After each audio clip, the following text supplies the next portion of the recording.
अस्सलाम वालेकुम, कैसे हैं आप? आज मैं आपके साथ बहुत ही ज़ायकेदार और खुशबूदार आलू मटर और कीमे की रेसिपी को शेयर कर रही हूँ।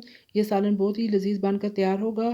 इस सालन को बनाने के लिए हमें जिन चीज़ों की ज़रूरत होगी उनमें मैंने लिए हैं आधा किलो आलू। आलूओं को मैंने अच्छी तरीके से धोकर छील कर इस तरीके से काट लिया है। 2 बड़े साइज़ के प्याज लिए हैं और उनको भी बारीक काट लिया है। 2 टेबलस्पून अदरक और लहसुन पिसा हुआ, आधा किलो मटर, आधा किलो मैंने बीफ का कीमा लिया है। आप चाहें तो मटन भी ले सकते हैं। 3 अदद दरमियाने साइज़ के टमाटर इस तरीके से कटे हुए, 1 टीस्पून नमक, हल्दी पाउडर 1 टीस्पून, सुरख मिर्च पाउडर 1 टीस्पून, कसूरी मेथी 2 टेबलस्पून, सफ़ेद ज़ीरा 1 टेबलस्पून, पिसा हुआ गर्म मसाला 1 टीस्पून, दड़ा मिर्च 1 टेबलस्पून, खुश्क धनिया पिसा हुआ 1 टेबलस्पून लेना है। चलें जी, आज की रेसिपी को बनाना शुरू करते हैं। बिस्मिल्लाहिर्रहमानिर्रहीम। ये मैंने प्रेशर कुकर के अंदर 1 कप कुकिंग ऑयल को शामिल किया है। साथ में प्याज को डाल दें। प्याज को आपने डार्क ब्राउन नहीं करना बल्कि हल्का सा लाइट सा ब्राउन करना है। साथ में सफ़ेद ज़ीरा भी डाल दें।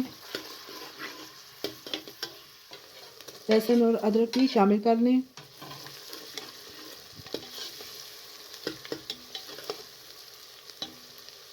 फ्लेम को आपने मीडियम रखना है।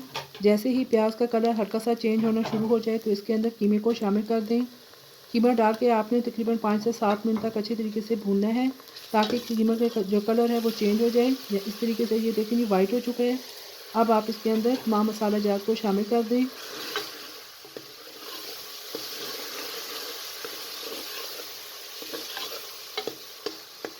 और साथ में कटे हुए जो टमाटर हैं वो भी डाल दें।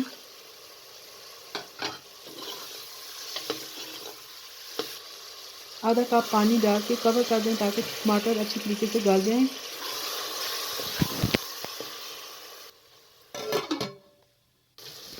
ये देखिए टमाटर अच्छी तरीके से गल चुके हैं।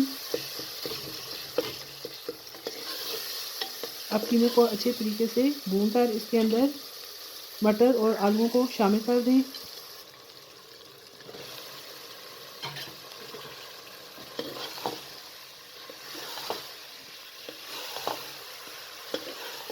दो से 3 मिनट तक इसे अच्छी तरीके से भूनकर 2 गिलास पानी डालकर कवर कर दें ताकि तमाम चीज़ें अच्छी तरीके से पक जाएं। ये देखें जी तकरीबन 10 मिनट गुजर चुके हैं और हमारा जो सालन है वो अच्छे तरीके से पक चुका है। ये देखें ये देखने में भी किस कदर खूबसूरत है और बहुत ही अच्छी सी खुशबू आ रही है। अब मैं आपको डिश आउट करके दिखाती हूँ। ये देखिए जी मज़ेदार कीमा मटर और आलू का सालन तैयार हो चुका है और बहुत ही अच्छी सी खुशबू आ रही है। आप इस तरीके से एक दफ़ा ज़रूर बनाइएगा और मुझे कमेंट बॉक्स में बताइएगा कि आपको मेरी ये रेसिपी कैसी लगी है।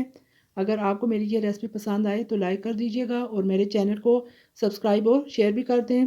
साथ में बेल आइकन को भी प्रेस कर दें ताकि मेरी हर न्यू वीडियो आप तक बर वक्त पहुँच सके। फिर इंशाल्लाह एक और नई वीडियो के साथ आपकी खिदमत में दोबारा हाज़िर होंगी। इजाज़त दीजिए। अल्लाह हाफ़िज़।